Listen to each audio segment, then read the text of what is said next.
Philosophers. El día de hoy, fíjense que estoy muy contenta porque por primera vez en el canal tenemos un invitado que es un colega filósofo. Les presento al doctor Edmundo Cervantes. Él es licenciado y maestro en filosofía por parte de la Universidad Nacional Autónoma de México, ambos con mención honorífica. Es doctor en filosofía por la Universidad Iberoamericana, que además también tiene mención honorífica en su doctorado. Es autor de varios artículos en revistas especializadas, arbitradas e indexadas. Y bueno, ha hecho un montón de cosas, la verdad. Pero en resumen, ahorita se encuentra desempeñándose como docente en licenciatura, posgrado y diplomado en los departamentos de educación continua, filosofía y filosofía de la Universidad Iberoamericana. Entonces, por favor, quiero que le demos la bienvenida. Nos va a hablar acerca de la filosofía medieval. Él nos viene a deleitar con su sapiencia. Por favor, podemos ponerlo de vuelta. Muchas gracias. Bienvenido, doctor Edmundo. Hola, ¿qué tal? Buen día. Soy el doctor Edmundo Cervantes, profesor de la Universidad Iberoamericana. Y el día de hoy les haré un poco sobre la Edad Media, sobre el periodo medieval, en términos filosóficos. Primero iniciaría con esta cuestión sobre pues, los prejuicios que se tienen sobre la Edad Media, ¿no? En donde se considera que el periodo medieval es un periodo de oscurantismo, de un periodo retrógrado, un periodo superado por el Renacimiento, por la modernidad, cuando en realidad muchos de los problemas que se plantean a partir de la filosofía moderna, de la modernidad, tienen su génesis en el periodo medieval. O también podemos comprender cómo estos filósofos, teólogos medievales retoman ciertos conceptos de la tradición grecolatina y los trasladan a la fértil tierra de la Europa judeocristiana. Así es como podríamos entender en un primer momento al periodo medieval. Bueno, iniciaría con la división clásica de la Edad Media, dividida en tres grandes periodos, que es la temprana Edad Media, que va del siglo V de mediados del siglo V al siglo VIII, la alta Edad Media, que va del siglo IX al siglo XI, y la baja Edad Media, que va del siglo XII al siglo XV, y que coincide con un periodo fundamental en términos filosóficos, que es la escolástica.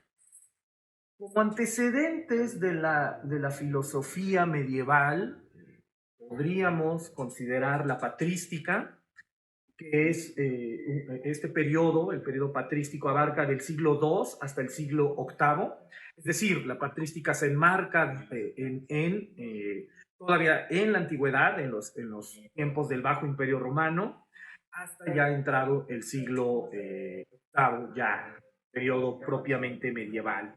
Y entonces la patrística puede considerarse como, en un primer momento, como una filosofía apologética del cristianismo frente al pensamiento pagano. Es decir, estos filósofos, teólogos de los principios del cristianismo, lo que van a realizar es, a partir de ciertos conceptos filosóficos, tratar de defender su propia fe frente al Estado romano, frente al paganismo, frente a la filosofía pagana, utilizando argumentaciones eminentemente teológicas, pero también de tinte filosófico. Y en un segundo momento podemos entender la filosofía patrística como una búsqueda de profundizar por parte de estos teólogos medievales, antiguos, medievales, ¿no? Estos teólogos cristianos, como una búsqueda de profundizar en su propia fe, ¿no? Y ese va a ser nuestro puente ya con la escolástica, pero en un momento voy a eso. Pues, tenemos tres grupos, por llamarlo de alguna manera, en que podemos dividir la filosofía patrística, que serían los apologistas de origen griego, Arístides, Justino, Casiano, Atenágoras, Teófilo de Antioquía, que pues van a defender, por eso el nombre de apologistas, el cristianismo frente al pensamiento pagano. Por otro, los apologistas de origen latino, Minucio Félix, Tertuliano, Arnovio y Lactancio, que van a considerar a la filosofía como una especie de herramienta que les va a posibilitar defenderla frente al pensamiento pagano, pero también para profundizar en su propia fe, ¿no? Estas son caracterizaciones muy generales. Y tenemos un tercer grupo que sería propiamente los padres de la iglesia, ¿no? Que podemos contar Ambrosio de Milán, Jerónimo de Estridón, Gregorio Magno y por supuesto probablemente el más importante, que es Agustín de Hipona. Ahora bien, la escolástica es este periodo importante que podríamos conceptualizar como la metodología, ¿no? Entre comillas, el sistema por antonomasia de la filosofía medieval. No es el único, por supuesto, que se utiliza en la Edad Media, pero sí es claramente el más representativo. Y a su vez, como la Edad Media también se divide en tres periodos, que sería la escolástica temprana, que va del siglo IX, es decir, en el momento en que termina el periodo patrístico, que caractericé hace unos momentos, el siglo XII, la alta escolástica, que se centra en el siglo XIII, por supuesto, con la cúspide del pensamiento escolástico medieval, que será Tomás de Aquino, y finalmente la baja escolástica, que va del siglo XIV al siglo XV, que inicia Renacimiento. Ahora bien, ¿cómo surge la escolástica? ¿Cómo surge esta metodología o sistema medieval, este sistema teológico-filosófico?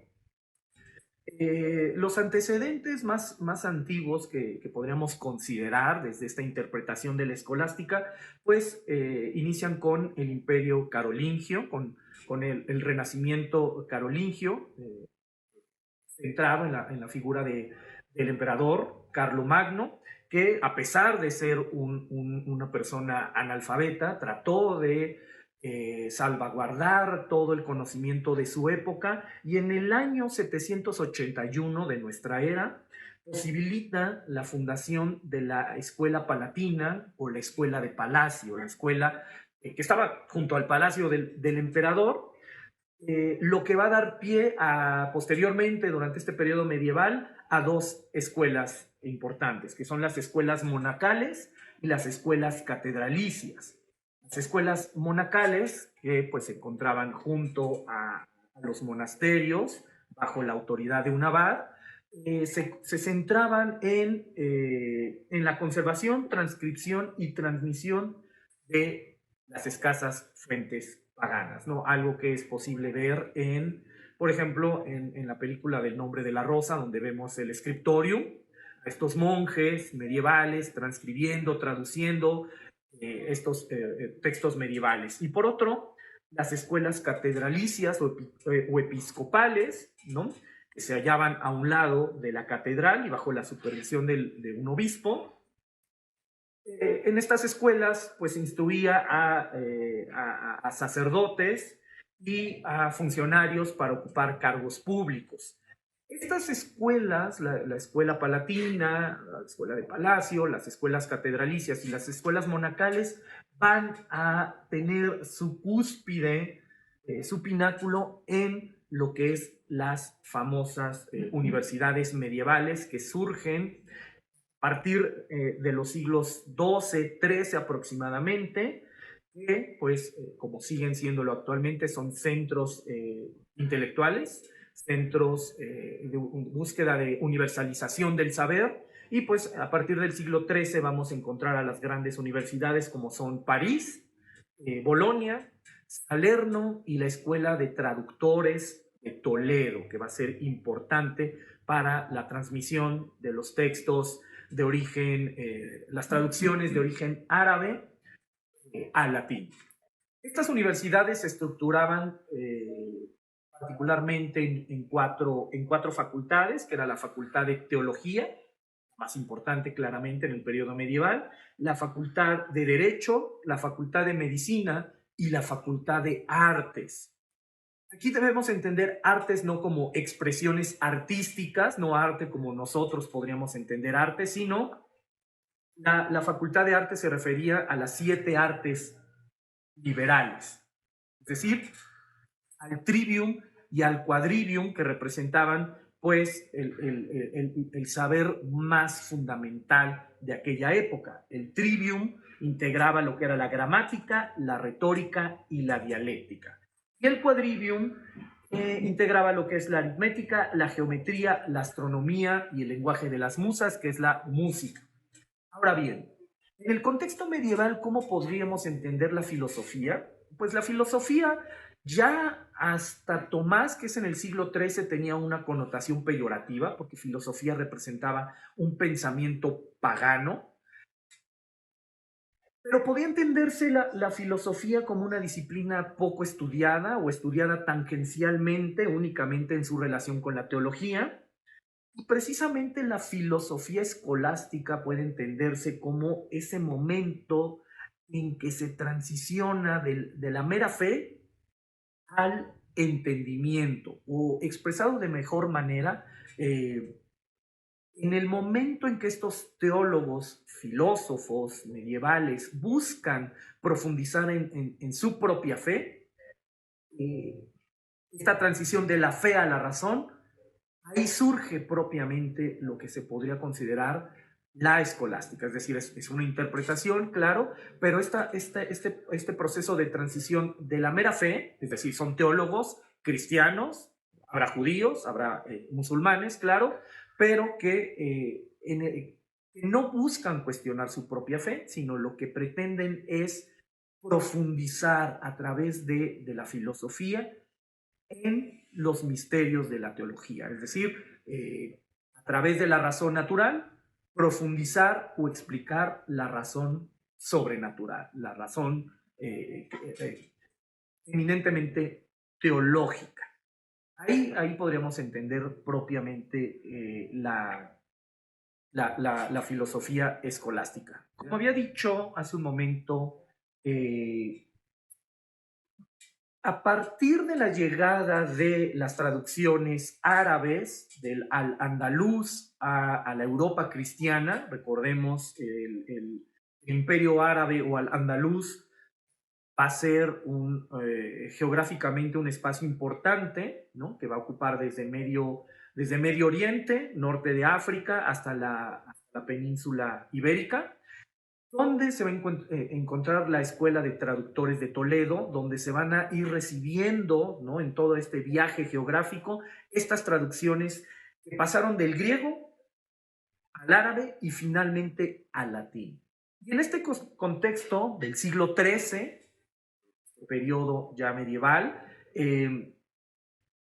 vamos a encontrar una figura sumamente importante que va a ser Averroes, un filósofo musulmán que va a ser conocido como el comentador, porque van a ser sumamente importantes sus comentarios, sus traducciones, sus paráfrasis de Aristóteles, que hasta ese momento se había extraviado, se había dejado de leer en la Europa cristiana, solo se conocían las traducciones realizadas por Boecio, de las categorías y del Perihermeneias, o el texto sobre la interpretación, pero entonces empiezan a llegar en este fascinante viaje, empiezan a llegar estas traducciones árabes de Aristóteles, comentadas por Averroes, por Avicena, entre otros, y va a surgir un movimiento llamado el averroísmo latino, donde pues estos filósofos de la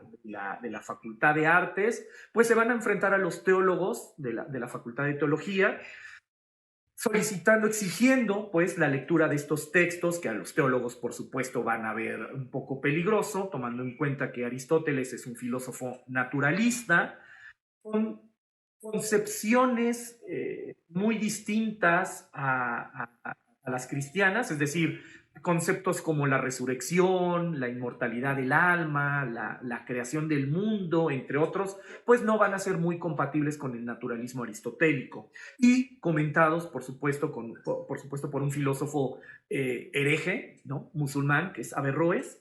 Y entonces, en ese contexto de disputa entre los teólogos y los filósofos, pues va a surgir el pináculo del pensamiento medieval, que es Tomás de Aquino. Tomás de Aquino, a partir de las traducciones de su hermano de orden, la orden de predicadores, Guillermo de Moerbeke, va a tratar de mostrar, a reivindicar la figura aristotélica, demostrando que el naturalismo aristotélico está acorde a la visión cristiana del mundo defendida, por supuesto, por la Iglesia. Sí. Esto es únicamente una muy sucinta introducción a lo que es la filosofía medieval. Por supuesto, este periodo que representa el lapso más amplio de la historia humana, pues es difícil tratar de resumirlo en un breve video, pero bueno, esto es únicamente un primer acercamiento a la filosofía. Gracias. Y bueno, amigos, queridos filósofos, eso fue todo por hoy. Espero que les haya gustado. Si quieren que venga el profesor nuevamente a nuestro canal, por favor,